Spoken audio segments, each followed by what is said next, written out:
എന്തൊക്കെയായാലും ശരി, സന്ധ്യയുടെ കാര്യത്തിൽ തീരുമാനം എടുത്തേ പറ്റൂ. ഇപ്പൊ എന്താ സംഭവിച്ചത്? വീട്ടു തടങ്കലിലാണെന്ന് വരെ വേണമെങ്കിൽ പറയാം. ഒരു സ്ഥലത്തേക്കും വിടുന്നില്ല. പാട്ടും ഡാൻസ് പഠിത്തം ഒക്കെ നിന്നു. ഫോൺ അറ്റൻഡ് ചെയ്യാൻ വരെ സമ്മതിക്കുന്നില്ല. അവളെയും ബൈക്കിന്റെ പുറകിലിരുത്തി പട്ടണ പ്രദർശനം നടത്തുമ്പോ ആലോചിക്കണമായിരുന്നു. ഇപ്പൊ അനുഭവിച്ചോ? ഇപ്പൊ എങ്ങനെയാ സന്ധ്യ ഒന്ന് കാണുക? ബുദ്ധിമുട്ടാണ്. അവന്മാരവിടെ ഇല്ലേ? എടാ, എന്തെങ്കിലും കാര്യമില്ലാതെ സന്ധ്യ എതിരെടുത്ത് പറഞ്ഞയക്കില്ല. എന്താണ് ഒരു വഴി? വഴിയുണ്ട്. ആരാ? ഹലോ സർ, ഞങ്ങൾ കേരളനാട് പത്രത്തിന്റെ റിപ്പോർട്ടേഴ്സ് ആണ്. I am Jubail Labrador. ഇത് മിസ് ജിഞ്ചിലി ജിലി. ഹലോ, ഞങ്ങളൊരു ഹാപ്പി ന്യൂസ് അറിയിക്കാൻ വന്നതാണ്. മിസ് സന്ധ്യ ചെറിയന് യൂണിവേഴ്സിറ്റി പരീക്ഷയിൽ ഫസ്റ്റ് റാങ്ക് കിട്ടിയിരിക്കുന്നു. Really? Sandhya, please come mister Jubail, please. Thank you. ഈ റാങ്ക് കിട്ടിയ വിവരം കേരളനാട് തന്നെ ആദ്യം അറിയിക്കണമെന്ന് ഞങ്ങൾക്ക് വളരെ നിർബന്ധമുണ്ടായിരുന്നു. We very very particular. കുഷനിലെ ഞങ്ങൾക്ക് മിസ് സന്ധ്യ ഒന്ന് ഇന്റർവ്യൂ ചെയ്യണം. ഡെഫിനറ്റ്ലി. മോളെ, ഈ വർഷത്തെ യൂണിവേഴ്സിറ്റി ഫസ്റ്റ് റാങ്ക് നിനക്കാണെന്ന്. ഓ, ഫസ്റ്റ് റാങ്ക് കിട്ടിയോ? Thank you. അച്ചായ, ഞാൻ സെക്കൻഡ് പ്രതീക്ഷിച്ചുള്ളൂ. Excuse me. ആരാ? വരൂ.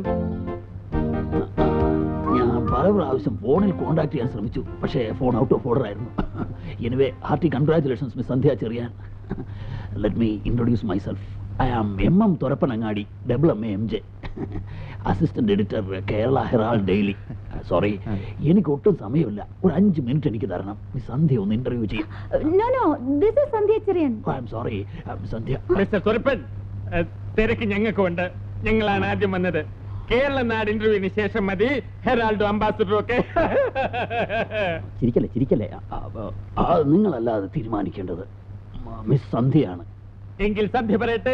അല്ല, ഞാനിപ്പോ എന്താ പറയാ? തർക്കം വേണ്ട, നമുക്ക് നറുക്കിടാം. That's a good idea, Miss Ginjali. Let me take a piece of paper. Kerala Nadu. Kerala. Let us try our fortunes. Okay. This time Kerala. All right. Herald. Okay. Hold this. Lord. Take one. Read loudly. Kerala Herald. Oh God. Thank God. Sorry, sir. എനിക്ക് ഇവരുടെ മുമ്പിൽ വെച്ച് interview ചെയ്യാൻ അല്പം ബുദ്ധിമുട്ടുണ്ട്. ഇവരുടെ style copy ചെയ്യും. Okay സന്ധ്യ, നമുക്ക് അല്പം പ്രൈവറ്റ് ആയിട്ട് സംസാരിക്കണം. അച്ചായ. ഓക്കെ. Carry on.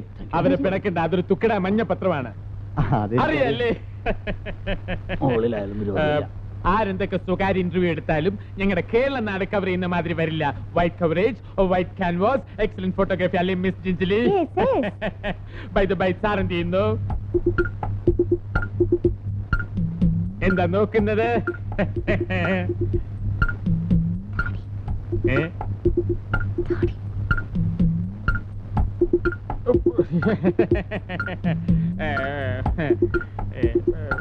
ഒരു പെയിൻ.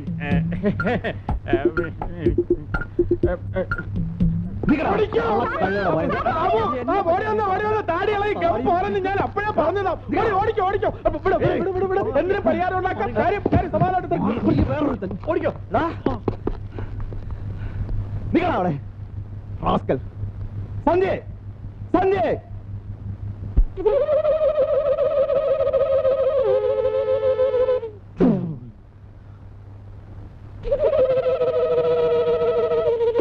എന്താണ് ആദ്യം പോലെ നോക്ക്. വാടാ. എന്താടാ വല്ലായിരിക്കുന്നത്? എന്തു പറ്റി?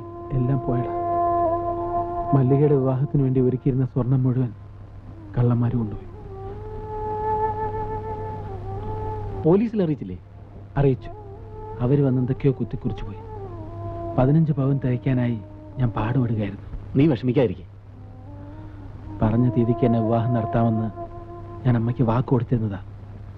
ഈ വിവാഹം നടന്നില്ലെങ്കിൽ ആകെ നടക്കേടാവും. നീ ഒന്ന് സമാധാനമായിരിക്കെ. മല്ലികയുടെ വിവാഹം നടക്കും. എങ്ങനെ നടക്കുന്ന നീ പറയുന്നത്? എങ്ങനെയെങ്കിലും നടക്കും. നമുക്ക് നടക്കുമെന്ന് തന്നെ വിചാരിക്കാം. ഉണ്ണി ഇങ്ങനെ വിഷമിക്കാതിരുന്നാ മതി. ഈ സംഭവത്തിന് ശേഷം അമ്മ ആകെ തകർന്നിരിക്കുകയാണ്. എന്താന്നറിയില്ല, നമ്മുടെ രണ്ടുപേരുടെയും സമയം തീരെ മോശാന്ന് തോന്നുന്നു. 1 മാസത്തിനുള്ളിൽ അമ്മയ്ക്ക് ട്രാൻസ്ഫർ ഉണ്ടാവും അത്രേ, കോഴിക്കോട്ടേക്ക്. ആ കാര്യോർത്ത് വിഷമിച്ചിരിക്കുമ്പോഴാ ഉണ്ണിയുടെ വീട്ടിൽ മോഷണം നടന്ന വിവരം അറിഞ്ഞത്. എൻ്റെ എല്ലാ കാര്യങ്ങളും ലതയോട് തുറന്നു പറയുമ്പോഴാണ് അല്പമെങ്കിലും ആശ്വാസം കിട്ടിയിരുന്നത്. ഉണ്ണി പേടിക്കണ്ട, അമ്മയോടൊപ്പം ഞാൻ പോകുന്നില്ല കേട്ടോ. ഞാനിവിടെ ഏതെങ്കിലും ഹോസ്റ്റലിൽ താമസിക്കാന്ന് വിചാരിക്കുക.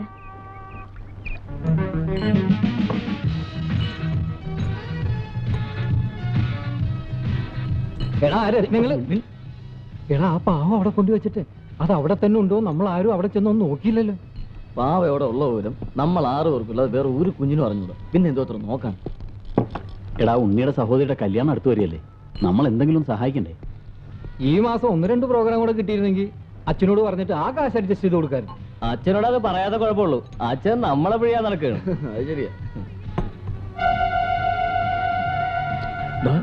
ദോരിക്കുന്ന ആളെ കണ്ട, നമ്മളെ തന്നെയാ നോക്കുന്നത്.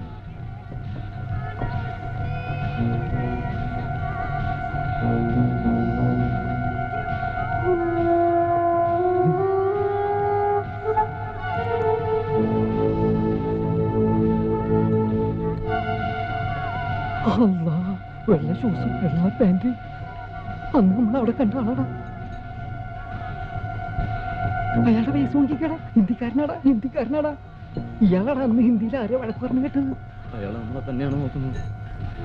ഇനി ഇവിടെ ഇരിക്കുന്നത് ശരിയല്ല. എടാ അത് തന്നെയാടാ അതിന് വായി. പോയി കൈ കഴുകാൻ. ഹലോ,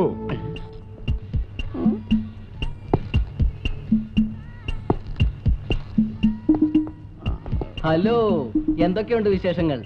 സുഖം. കുറെ നാളായല്ലോ നമ്മൾ കണ്ടിട്ട്. ഞാൻ ഇതിനിടയിൽ ഫോൺ ചെയ്തിരുന്നു, സ്ഥലത്തില്ലായിരുന്നു അല്ലേ? അമ്മ കൊച്ചു കുട്ടികളെ പോലെ ആയാലോ.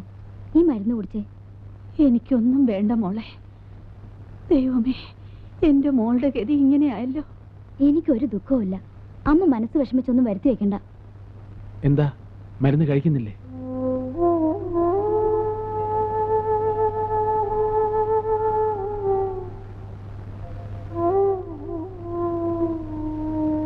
അമ്മ ഇങ്ങനെ കിടന്നതുകൊണ്ട് പോയതൊക്കെ തിരിച്ചു കിട്ടൂ. പോലീസ് അന്വേഷിക്കുന്നുണ്ട്. മക്കളുടെ വിവാഹം കഴിഞ്ഞ് കാണാനുള്ള ഭാഗ്യം നിന്റെ അച്ഛനുണ്ടായില്ല. എനിക്കും അത് കണ്ട് കണ്ണടയ്ക്കാൻ കഴിയുമെന്ന് തോന്നുന്നില്ല. മരിക്കുന്നതിന് മുൻപ് എനിക്കതെന്റെ മോൻ സാധിച്ചു തരുമോ? അമ്മയ്ക്കറിയോ, ജനങ്ങളുടെ മുമ്പിൽ ഗോഷ്ഠി കാണിച്ച് നടക്കുമ്പോഴും എൻ്റെ ഉള്ളിലൊരു തേങ്ങലുണ്ട്. അതെൻ്റെ സഹോദരികളെ കുറിച്ച് ഓർത്ത് മാത്രമാണ്. അമ്മ ഒന്നുകൊണ്ടും വിഷമിക്കണ്ട. പറഞ്ഞ തീയതിക്ക് എന്നെ മല്ലികയുടെ വിവാഹം നടക്കും. ഞാൻ നടത്തും.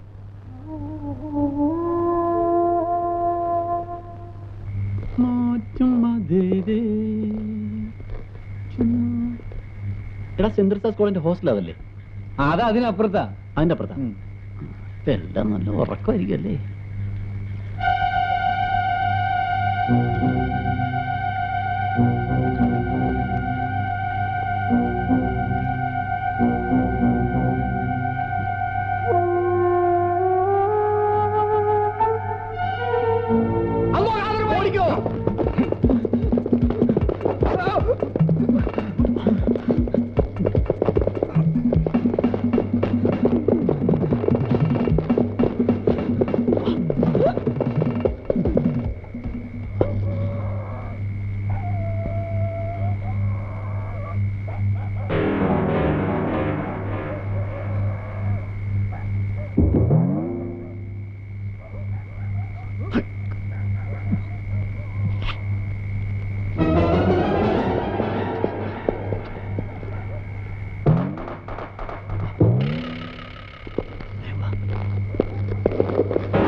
किधर है हमारा डायमंड?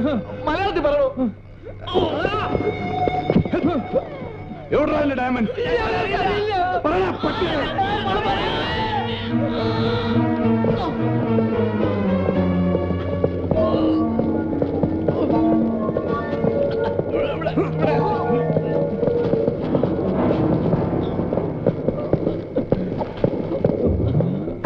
എവിടെ ഡയമണ്ട്? ഇല്ല, തരില്ല.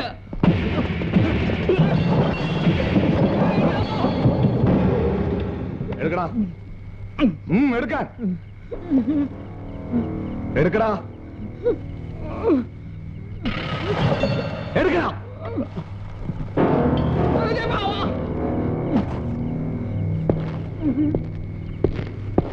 കൊണ്ട് ഓടറാ, പിടിയടാ, പുറകെ ഓടറാ, പിടിയടാ, പുറകെ ഓടറാ, ഓടറാ, വെച്ച് പിടിയടാ, ഓടറാ, ഓടറാ, ഓട്, ഓട്, ഓട്, ഓട്,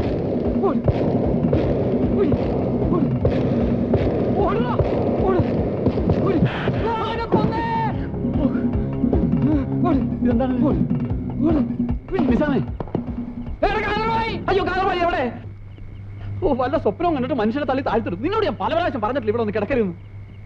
എടാ ഞാനൊരു സ്വപ്നം കണ്ടടാ. എന്ത് സ്വപ്നം? കാതറുമായി നമ്മളെല്ലാം അടിച്ചിട്ട് ഡയമണ്ട്സും കൊണ്ട് കടന്നു കളഞ്ഞു. ഓ നേരം വെളുത്തായി ഡയമണ്ട്സ് എന്നുള്ള ഒറ്റ ചിന്തയുള്ളൂ. ബാക്കിയുള്ളവർ എങ്ങനെയെങ്കിലും ഒന്ന് മറക്കാൻ ശ്രമിക്കുന്നു. മിണ്ടാതെ കിടന്ന് ഉറങ്ങണം.